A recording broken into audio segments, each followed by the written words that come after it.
చేస్తున్నారు. Cell phone బ్యాగుల లాకర్లో ఇష్టారాజ్యంగా డబ్బులు వసూలు చేస్తున్నారు. భక్తులు ఆలయ అధికారుల దృష్టికి తీసుకెళ్లినా ప్రయోజనం లేకపోయింది.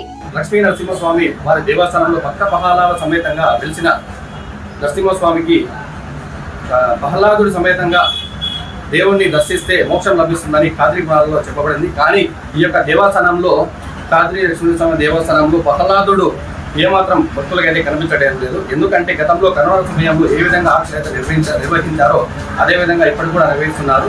పూర్వం ఎలాగైతే ఉందో దేవుడు ప్రహ్లాదుడు కనిపించే విధంగా ఇప్పుడు దేవుని దర్శనం కల్పించాలని శివాల భక్తులు అయితే కోరుతున్నారు.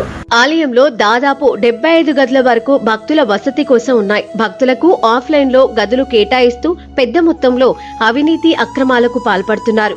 దూర ప్రాంతాల నుండి వచ్చే భక్తులకు ఆన్లైన్ సౌకర్యం కల్పించాల్సిన అధికారులు ఆ దిశగా అడుగులు వేయకపోవడంతో భక్తులు తీవ్ర ఇబ్బందులు